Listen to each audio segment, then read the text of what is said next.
All right, without further ado, it's all about this man for the next 8 minutes. Are you ready for the one, the only, Tom Dyer?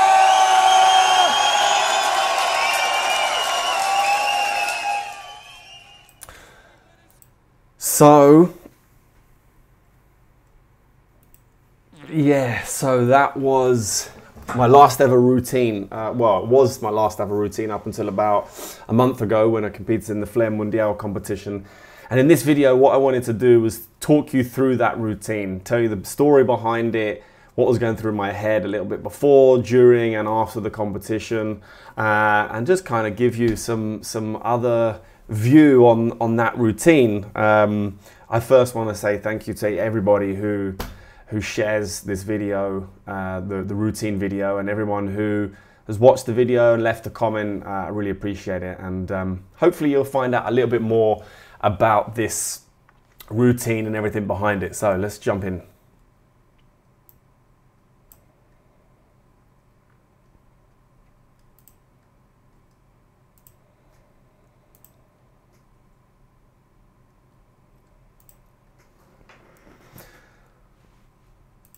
All right, without further ado. All right, without further ado. So I want to show you it from this angle because there's some things which you miss from the front, and yeah, it just will help you understand a little bit more. But anyway, this routine, as you know, is the Bartending is King routine, which I did in Roadhouse 2015 Grand Final. And the idea was given to me by Mr. Jumble St. Pierre, who's bar backing on my side where I'm sitting on the screen. And he came up to me and said in June, July of 2015, he's like, imagine if you did Roadhouse Final, just 2 objects, bottle tin the whole way through.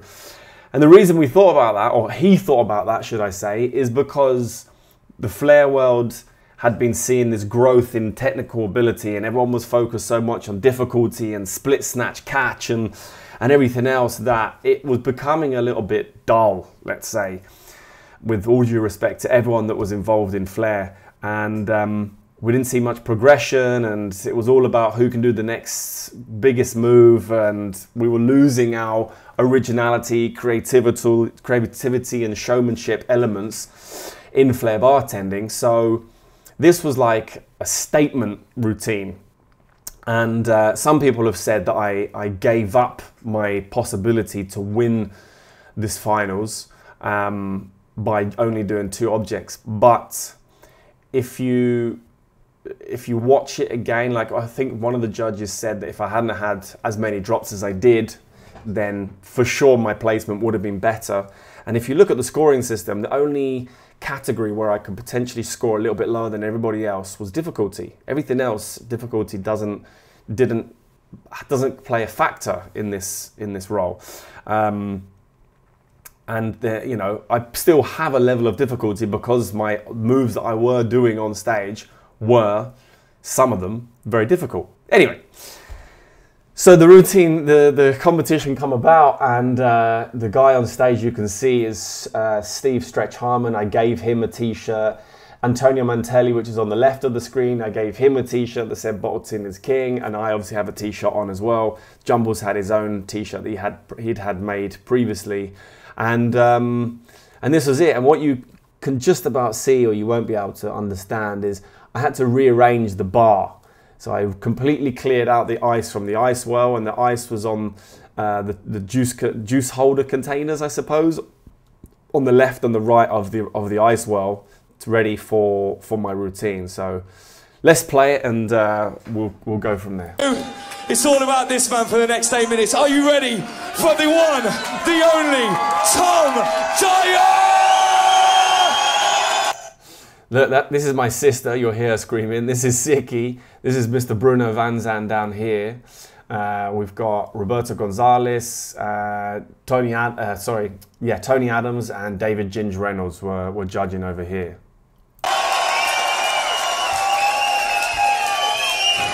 8 minutes on the clock, and your time starts now. Just to let you know, I'm absolutely shitting myself right now. You know, I'm excited to show the routine. and nervous all at the same time. So you see the nerves start in the routine.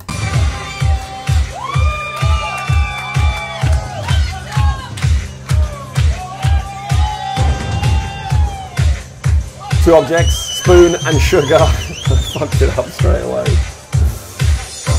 When I dropped the spoon, I was like, just stay calm, it's only a spoon, don't worry. And I know I picked up the spoon and I used it to spoon the sugar, and I shouldn't have done. Luckily, there wasn't an unsanitary procedure deduction in this competition, but you shouldn't do that in the competitions.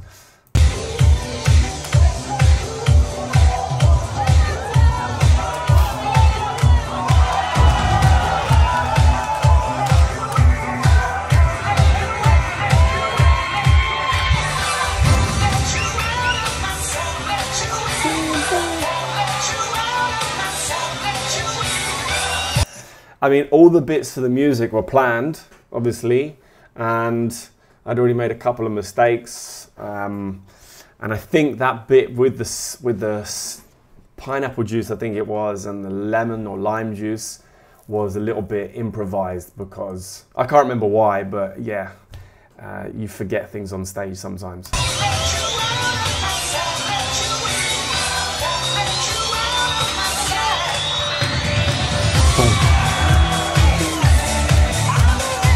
Boom, boom, boom. I was hitting that, I was trying to hit that beat, that tss, tss, tss, that you hear in the background.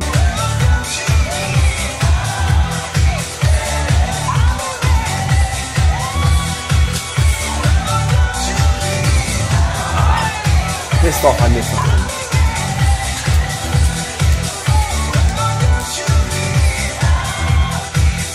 At this point, I'm getting into it now.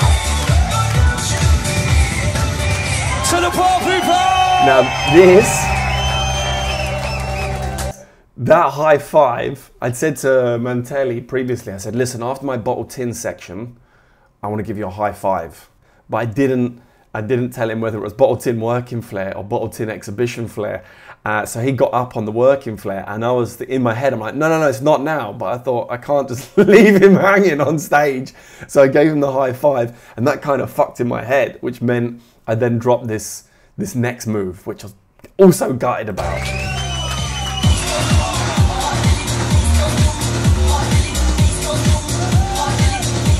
With the old school repertoire of Mr. Tom Dyer.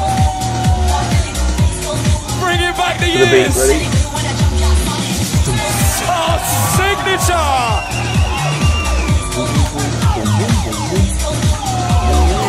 Bang. Nice.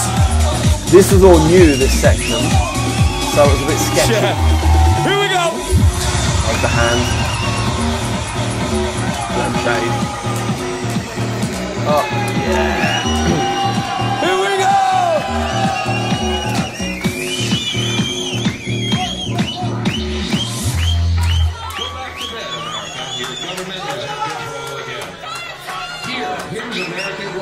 But this part was all necessary, like was all going well.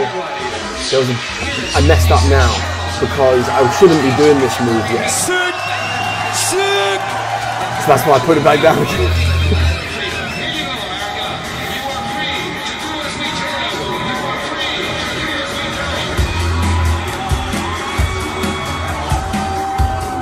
Whoa!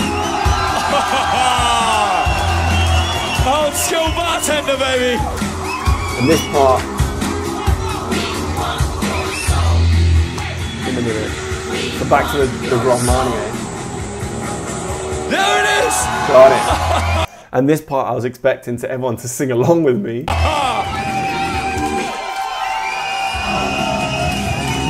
it didn't go well.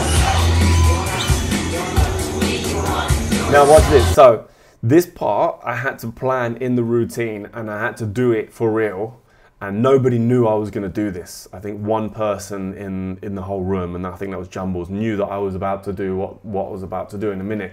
But I had to plan this move down here, which you're going to see, ready for the 2 bottle section. That was it.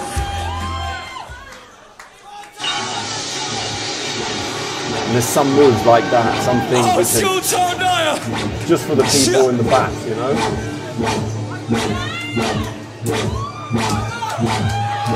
Taking us back to 2006, Ozzy and the bass.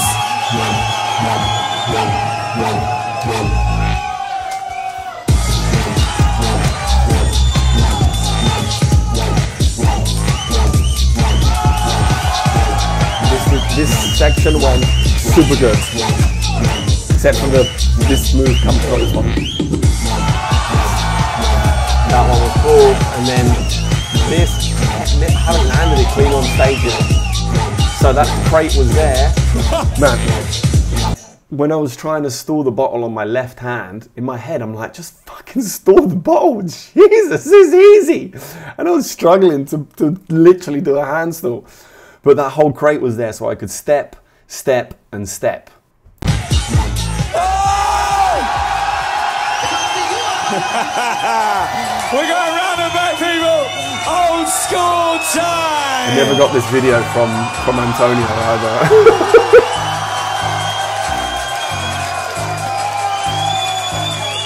This is your moment, Dyer. Here we go.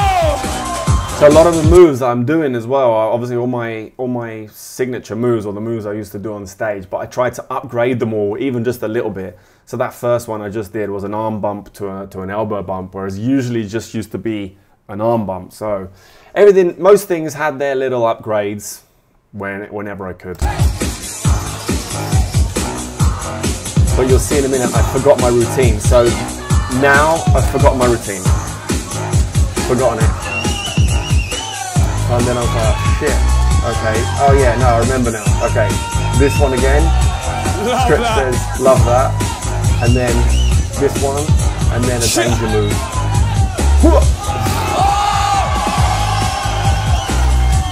Then I got this, after I got that move, then I was confident, now I'm feeling it, and now I'm like, cool, I'm in the flow, everything's going cool, although I fucked that up.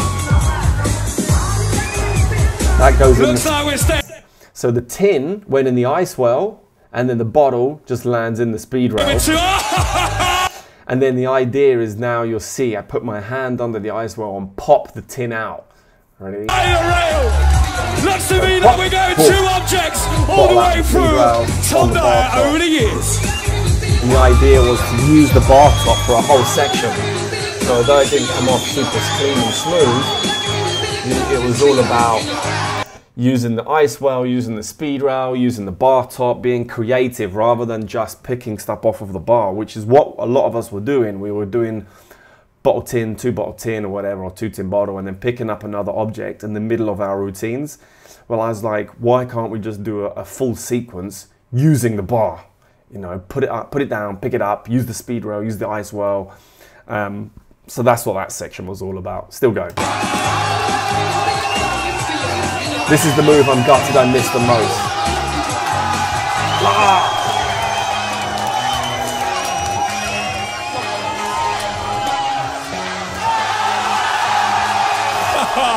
This is a special 8 minutes, people. Boom.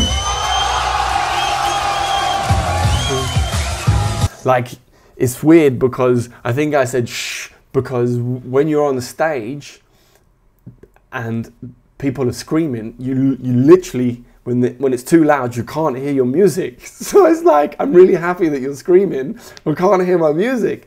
So you should never shush your crowd, which I've done a couple of times, but yeah, that's the reason. You couldn't hear the music.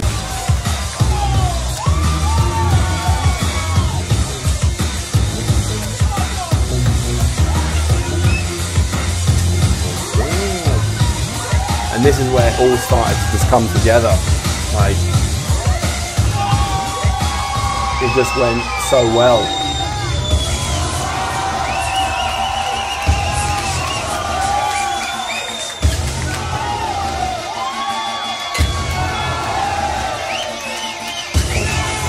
To the beat, boom. Then there's this one.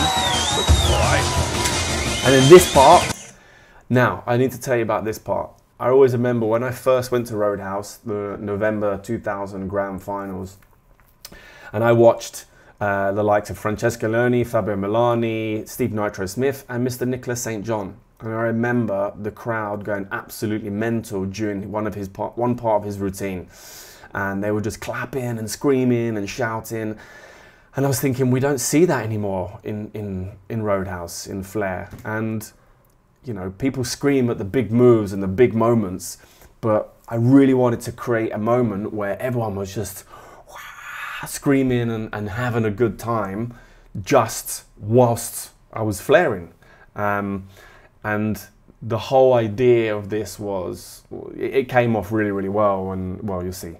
This is what happened.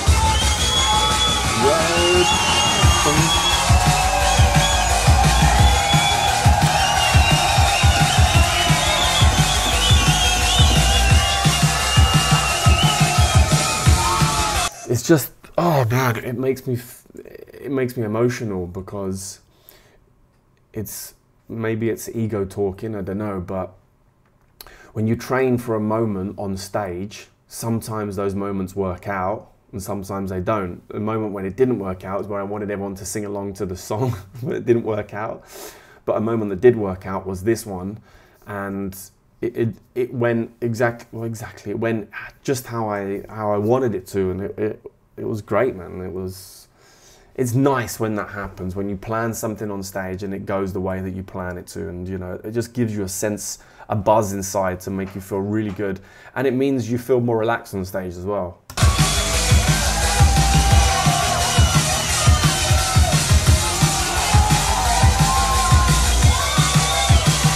1 minute left. Are you enjoying this, Roadhouse? Make some noise.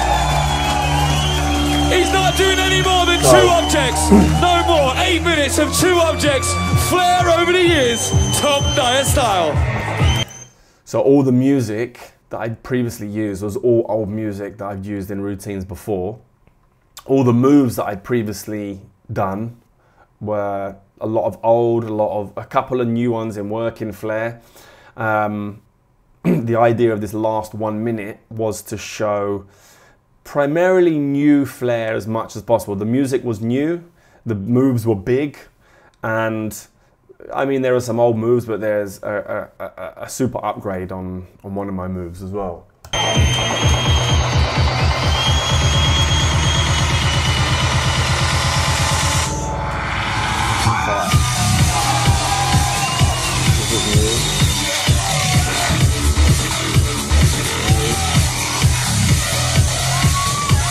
So this move, now, if you really want to claim a move, you've got to be able to do it over and over. And everyone had seen this move before. Everyone knows me for this move, and I normally do it to the beat of music. And what I wanted to show with this was, I wanted people to think I'd fucked it up, but then show that it was all part of the process, because I do the move, not to the beat, and then go straight from the same move and do the move over again to the beat of the music. And yeah, this was another moment which basically just went super well. You'll see Antonio and Stretch in just a minute.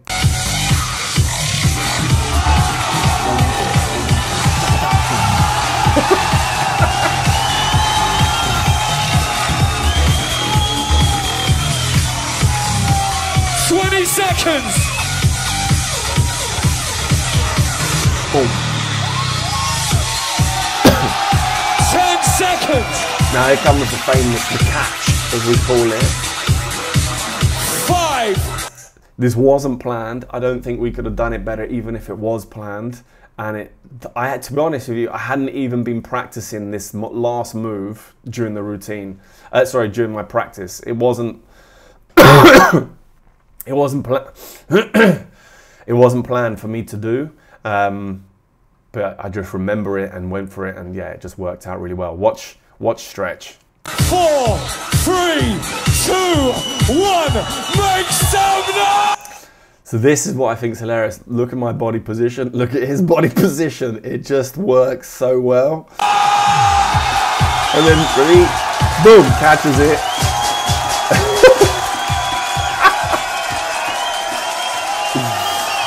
Oh man.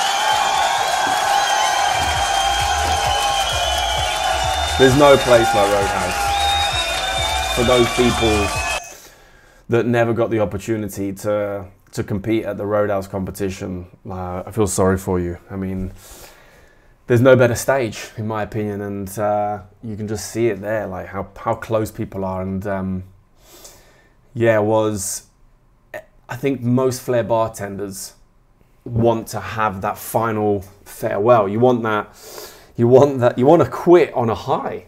And I know that I've spoken to a couple of my peers and friends, and you know, they're a little bit disappointed that they never had their true final flair routine moment, you know, to sort of say goodbye to the competition world of flair. So for me, I feel privileged and lucky to be able to have that opportunity, number one at Roadhouse, where I started my flair career, and for number two, for it to go as well as it did. Because although I didn't win this competition, I came fourth. You know, it's still a routine which people share with me, and you know, I still get comments on the YouTube video and that's really nice. You know, it's nice to see the routine has stood the test of time for a little while.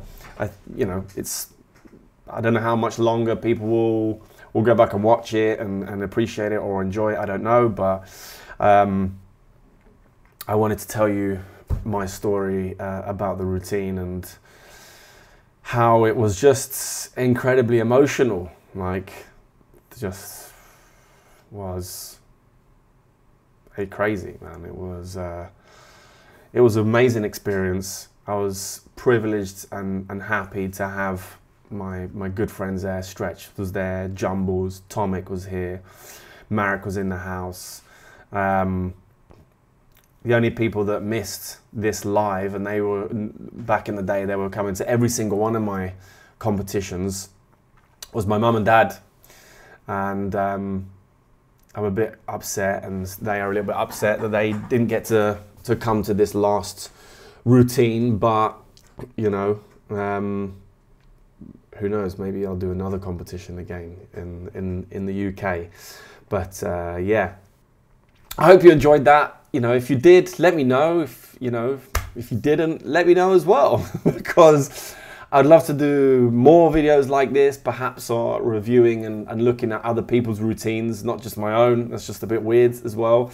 But let me know what you think. If you've got questions about the routine at all, or whatever I said in the video, or anything else, then let me know. And again, if you like it, subscribe, and that's it. Thank you so much for watching, and until next time, I'll see you then.